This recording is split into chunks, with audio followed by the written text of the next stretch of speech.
Hello and welcome to busyworksbeats.com. This is the beginner series, and in this series we're going to go through each step of music production. Okay, we're going to break it down so that you can walk your way through each step and come out victorious. We want you to get results. We want you to be there, okay? Because music production can seem daunting, and that's because it wasn't taught well. So we're here to teach you each step of music production. So let's get started. Today we're going to talk about music theory for beginners. Now, I say for beginners because we're not going to go over everything about music theory. We're going to go over three topics. We're going to talk about scales, chords, and time.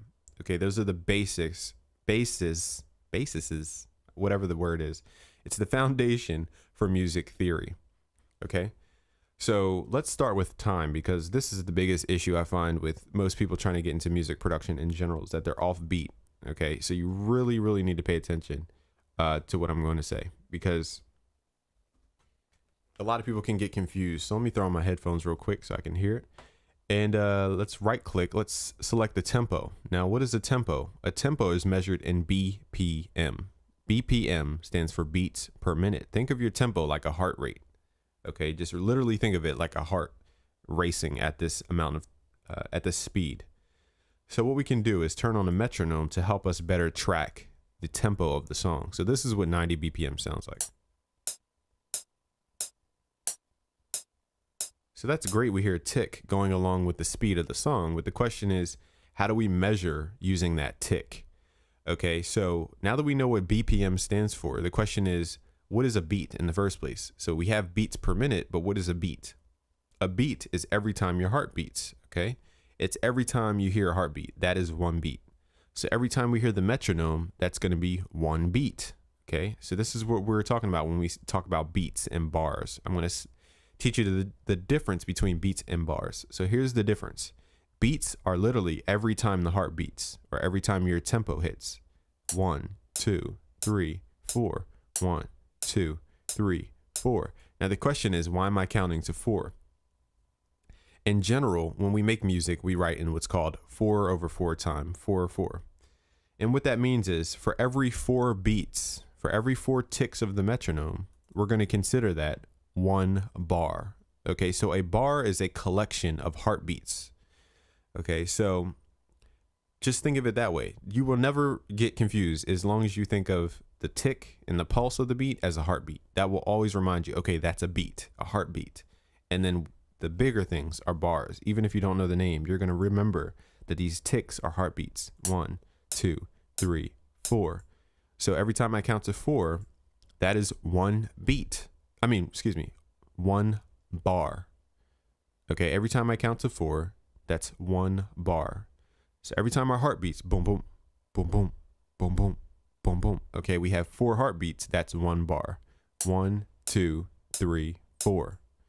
Okay, so now we have to ask ourselves, what is the timing situation that you see on a lot of sheet music? 4/4, 3/4, 6/8. It's a ratio of how we count beats to bars. Okay, so for every 4 beats, it's going to equal one bar. Now, for example, if you have 3/4, that means for every 3 beats, we're going to have one bar. So if I shorten this length here to 3 beats, we're only going to count to 3, and that's going to be considered a bar. 1, 2, 3. 1, 2, 3. Now this counts further for whatever reason. This is just being simple. But anyway, when you count to 3, that's one bar. Okay, you see this in a lot of rock music. See it in a lot of alternative, even in Latin music. You're going to see 3/4 timing, not 4/4. Now, why do we do that? It's because our ear is, in the Western world, used to hearing things on 4-beat measures. It's just how we're programmed as human beings. We're used to expecting something to repeat after 4 beats. 1, 2, 3, 4. 1, 2, 3, 4. It's just how our brain was taught to measure. Okay, so that's how we measure a lot of things, whether it's speech, music. That's our expectation system. So you ever have those feelings when you're listening to a song and you're like, you expect something to happen at a certain spot, but it just doesn't, and you get, you either frown or you get happy because they surprise you with a different placing? That's that same system. Okay, it's our expectation of that 4/4 timing. Now again, 3 to 4 means 3 beats per bar. 4 to 4 means 4 beats per bar. So that's the timing in a nutshell. Now we can also go over note lengths and different parts of the note lengths. Now that we have courses on that, okay? And we're coming out with a new course bundle called the Music Theory Essentials. And you can learn more from the Music Theory Essentials. It's going to go over all the foundation of music theory that you need to know: how to build chords, melody, how to understand note length, how to understand writing a full song, chord progressions, the understanding of musical notes in general and how they mesh together. It's going to have all that for you so you won't get confused when you're making your songs. So now that we've gone over time, let's go over scales, because this is another misconception that we find in music theory. Now, one of our systems we're going to show later, we're going to leave an annotation in the video. One of our systems, we have a video on YouTube called How to Make Any Chord. And a lot of people are like, this doesn't work. This isn't music theory. But that system is a separate system. So we have different systems in which you can learn music theory. One is that we teach you pure number. And I'm going to talk about this later. We teach you pure number, how to make chords out of pure number, okay? Regardless of scale. So my thing is, I really want to emphasize this, is that scales are man-made, okay? Scales are man-made. So if you build a system around a scale, it might not be perfect, okay? Because it's a man-made thing. And we can even go back further into how music was created. I'm not going to go that far in this video. So I'm going to open up the piano roll here so we can have a better visual. So what is a scale? Let's define a scale. A scale is a sequence of preferred notes. That is it. A scale is a sequence of preferred tones or notes. That's how scales are built. There are thousands of scales, thousands of preferences on how to get from one note to the next note. It really is insanity, almost, how people think they have to stick to a certain scale. Okay, so scales are man-made. Okay, it's a preference of notes. That's why music in the West sounds different from music in the East. They have different preferred scales. Now, how do we create a scale? So a scale can be created on any note, but what I'm going to demonstrate here is how to create a scale in the chromatic scale, which is another system of a 12-note system, meaning every note from A to A is considered one octave. So everything in between, we're going to create a scale. Everything, not just the white notes or not just the black notes. But what I'm going to do today is create the A natural minor scale. Okay.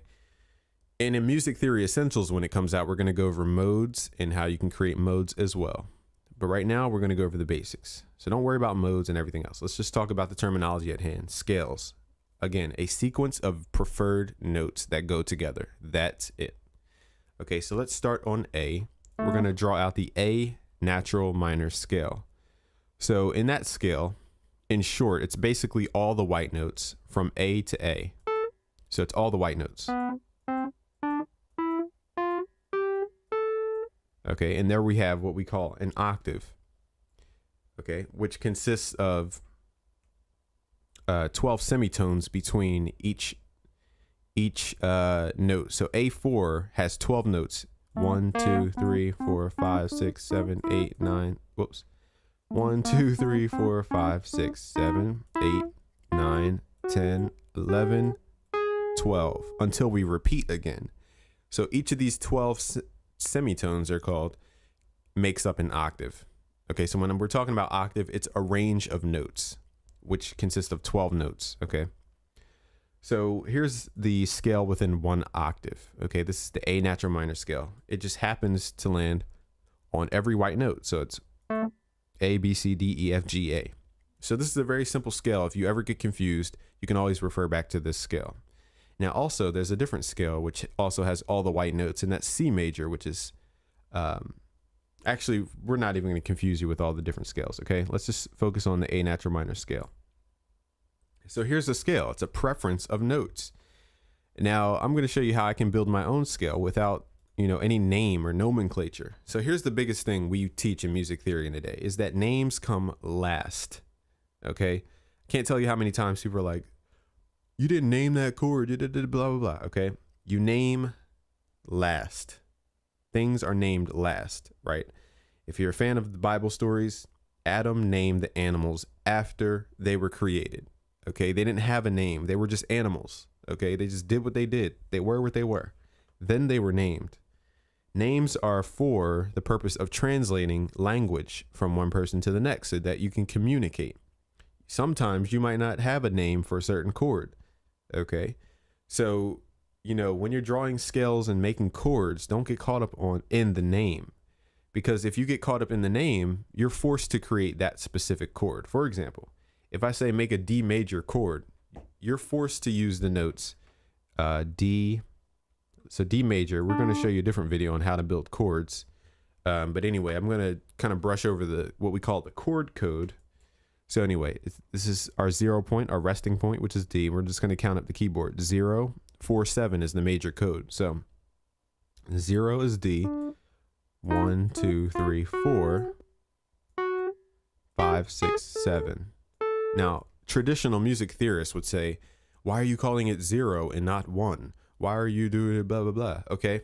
The reason is this is a pure number system, and this separates, it's two different systems we teach in the Music Theory Essential course when it comes out. Okay. So this one is based on pure number, how to make a chord anywhere on the keyboard. It doesn't matter if you close your eyes, you can make this chord anywhere on the keyboard. And we'd go through different chord codes. It's based on pure number. Now, what was the thing I said before about scales? Scales are man-made preferences, okay, of tone. Numbers are not man-made. They just exist. They're created in reality. It's how we live. It's how everything works. Numbers. It's a pure system, okay? So that's why we teach the pure system for chords. That's why we call this the 0 point. If we called this, for example, traditional music theorists might make a chord called A minor. This is the A minor chord. They may say the A minor chord is 1, 3, 5. Let's say I delete every note in this scale and I say, okay, build out the chord 1, 3, 5. You're going to start on A and assume this is 1. Then you're going to count up your keyboard 2, 3, 4, 5. Is this A minor? This is not A minor at all. What A minor is a series of numbers which go together, 0, 4, 7. Now let's start at A, assuming this is 0. Then we're going to count up, this is for minor, it's 0, 3, 7. So 0, 1, 2, 3, 4, 5, 6, 7. Now we have the A minor chord.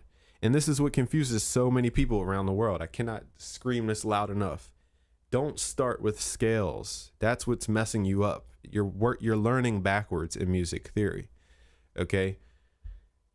What you need to learn is the pure number system and then also the traditional system so you can understand how to create chords relatively. Because what that system is, when I say 1, 3, 5, it's a relative system. You have to have a scale mapped out before you even use those numbers 1, 3, 5. If you never have a scale mapped out, 1, 3, 5 means nothing to you. So the thing is, you have to know what scale you're creating with, which scale you're using to write music. And that can be a whole nother system of understanding. So you can see how you can go straight to the chord without knowing which scale you're in. Okay, you can learn a scale and still do the relative thing. It's two different systems. And that's what we're trying to teach you here at busyworksbeats.com with the new Music Theory Essentials coming out soon. Okay, so that's the difference between traditional and the way we teach. Now, we do teach the traditional way, but just keep in mind, that's our difference. We're teaching you pure number. And that's why you're confused most of the time when it comes to music theories, because you don't understand that the system is based on a man-made system, which is a scale system, okay? Now, there are benefits of using scales and different things, but let's just go over one example. Now, this is for more intermediate people because we didn't define what scale degrees are. And we go over that in the Music Theory Essentials, which are coming out soon. But let's say we want to create a chord out of the A natural minor scale. What we can do is start on A and simply skip the next note within the scale. Okay, so we're skipping B, we're going to C. Skip D, go to E. That makes a chord, which is A minor. So let's do that same system by skipping the notes in the scale to create a chord. But this time we're going to use a different scale. So we're not going to use any cool, easy scales. Let's create our own scale.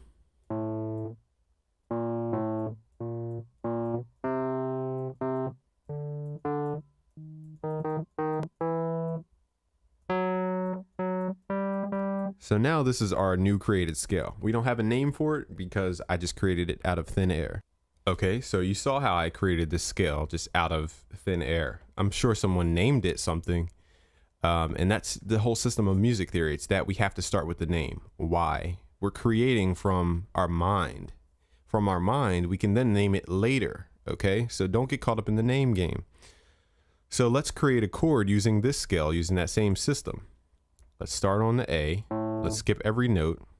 Now, does this chord sound pleasing? No, it sounds terrible compared to A minor. Okay, so using that system doesn't always work, and that's why Music Theory Essentials is going to teach you what really makes a chord. Okay, what really makes a harmony.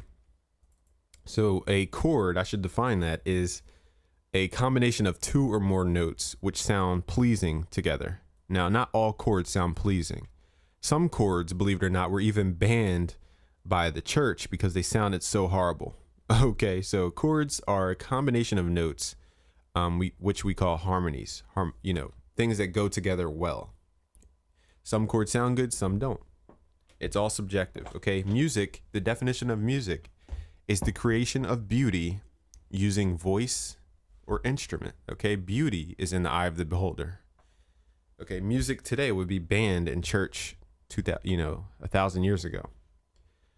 So you really have to look at music theory and question it. And that's what we're going to go through in the Music Theory Essentials so that you can better understand this stuff. We don't want to leave you confused. There's no need to, struggle your way through a music course. So let me make sure I defined everything. We went over what a scale is, a preference of notes, a sequence of notes which someone prefers. What is a chord? It's two or more notes which sound good together. Okay. We went over the different definitions of a beat versus a bar. Remember, a beat is like a heartbeat. So every time the metronome hits, that's one beat. 4 of those in general creates a bar. Now, there are different time signatures, okay, which are different ways to interpret the bar length. There's 3/4, there's 4/4. 3/4 just means we're going to consider every 3 beats 1 bar. 4/4 means we're going to consider 4 beats 1 bar. Okay, so you just base it on the heartbeat. Okay, don't forget the heartbeat. If you get confused, just stick with the heartbeat analogy.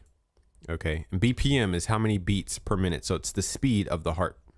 Okay, we went over the chord codes. I didn't really dive too deep in that because we have another video for you, and we're going to send that to you. And we went over how scales are created so that you get away from the mysticism of scales. They're just preferences of notes. Just keep in mind, scales are man-made. So building a system around man-made things is going to lead to some confusion at some point. But we also teach a pure number system, okay? And that's going to teach you how to build chords anywhere on the keyboard. I'm literally going to close my eyes right now to prove that I can make the major 7 chord anywhere on the keyboard. So the major 7 chord is 0, 4, 7, 11. Again, we're going to have a video for you going over the chord codes, but right now I'm just going to kind of brush over the concept. I'm literally closing my eyes, reaching over to my keyboard, and I land on, where we at? I land on E flat or D sharp. So using the chord codes, I can literally build major 7 chord from this point, D sharp. We're going to call it D sharp. Now we go over the naming also in the Music Theory Essentials. So we're going to consider this the 0 point. So this is 0. All I have to do is count up my keyboard. 0, 1, 2, 3, 4. Okay, so the code is 0, 4, 7, 11. So that's 4. 0, 1, 2, 3, 4, 5, 6, 7. And I need my other hand, so it's going to get a little awkward talking into the mic. 8, 9, 10, 11.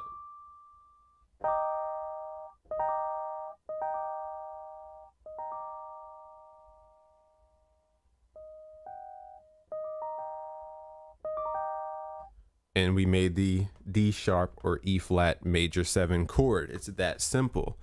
You don't need a scale to use chords, okay? And you're going to learn in music theory that sometimes you borrow chords from different scales. So a scale doesn't, it doesn't even lock you in the first place. So it's better that you learn the chords and learn which ones sound best and how to put those together. And we also have it's a science behind putting chords together as well. So again, all that's covered in Music Theory Essentials, which is coming out soon. What you want to do is click that link below to get joined up for the beginner series, where we're going to go over all the beginning aspects of music production. Okay, so far we went over the DAW, we went over basics of music theory, we went over the tools of the trade, and we're going to get into the different steps of music production as we go. So thanks for watching today. Be sure to like and share with your friends, because I think this can benefit a lot of producers, getting us out of that confused state that we're in because we weren't taught this correctly. Okay, so click that link below and sign up with your email to get started with the beginner series here at busyworksbeats.com, and be sure to confirm your email so that you can actually get the proper video sent to you. So thanks for watching today. It's busyworksbeats.com.